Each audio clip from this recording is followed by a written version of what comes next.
ఇంతమంది జనము లెక్క ఎండను సైతం లెక్క చేయకుండా ప్రతి ఇంటి మహిళ నుంచి వేలాదిగా వందల మంది నియోజకవర్గానికి అభివృద్ధి చేయడానికి ఇప్పుడు రేవంత్ రెడ్డి కదిలిండు.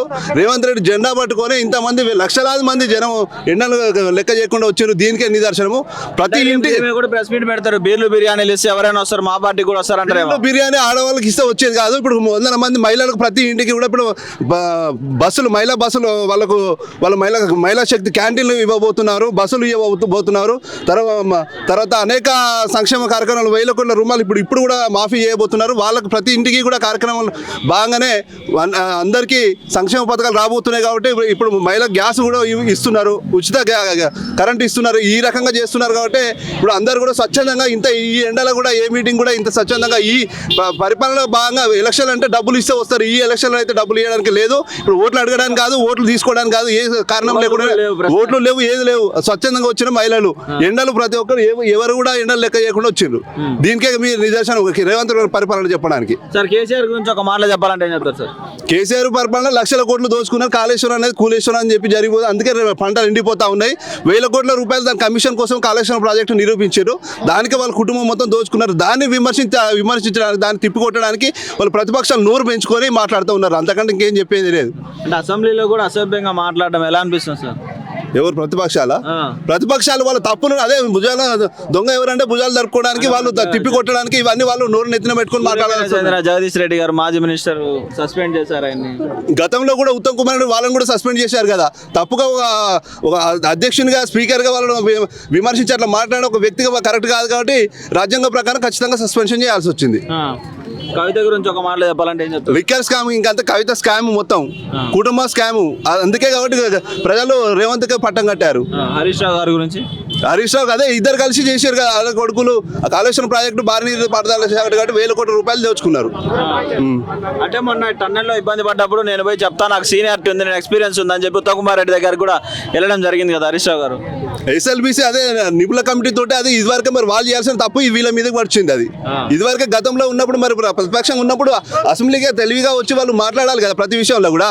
ఇది బాగాలేదు, ఇది ముందు మీరు పోవద్దని చెప్పి వాళ్ళకి నిపుణుల కమిటీ తోటి పంపించేస్తే వాళ్ళ సలహాలు తీసుకోకుండా వాళ్ళు తప్పుగా మాట్లాడాలి. వాళ్ళ సలహాలు తీసుకోకుండా ఏం చేయకుండా అయిపోయినాక ఎవరైనా కూడా ఇట్లనే మాట్లాడతారు చేసినాక.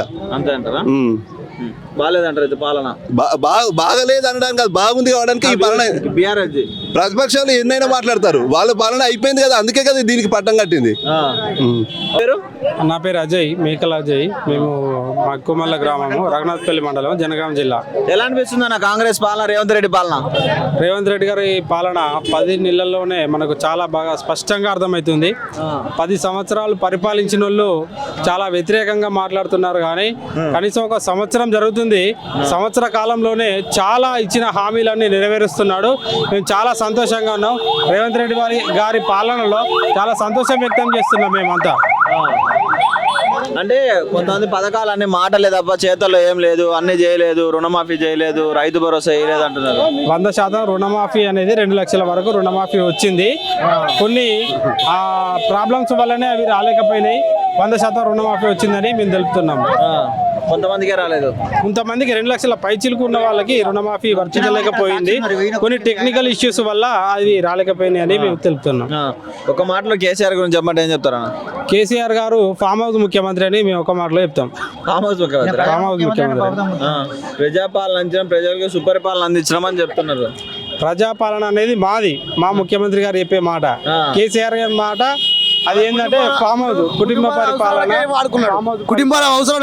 కుటుంబాలకే అంకితం చేసిండు. ఆ కుటుంబాలకే చేసుకుంటా ఆయన ఫామ్ హౌస్ లో అక్కడనే ఉండడం జరుగుతుంది. ఎక్కడ కూడా ఏదో మింగిరండి, ఎక్కడ ఏం మింగలేదండి, ఎక్కడ ఏది కాదండి. ప్రభుత్వము చేసిన విధానంలో ప్రజలకు కవిత గారి పేరు మీద ఇక్కడ కూడా ఏదో గుట్ట మింగిరని కొంతమంది మాట్లాడుతున్నారు. మరి ఎవరు? ఇక్కడైతే ఏం జరగలేదు, అట్లాంటి ఏమి ఇక్కడ జరగలేదు.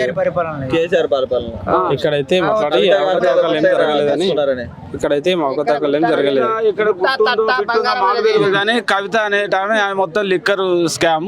ఇక ఆమె వాళ్ళు మొత్తం కేసీఆర్, కవిత, హరీష్ రావు, కేటీఆర్ వాళ్ళందరూ టోటల్ మొత్తం లక్షల కోట్లు మింగిరు.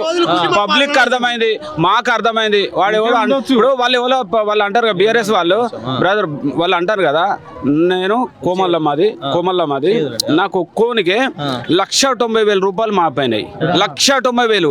నేను ఏం చేసి వస్తాయి అవి? అంటే కాంగ్రెస్ పార్టీ వాళ్ళకేనే, కాంగ్రెస్ పార్టీ వాళ్ళకి లేదు, ఆల్ పార్టీస్ వాళ్ళకి వచ్చినాయి. 1,90,000 నాకే వచ్చినాయి ప్రత్యేకంగా మా ఇంట్లో. అర్థమైందా? ఇప్పుడు రైతు భరోసా వచ్చింది.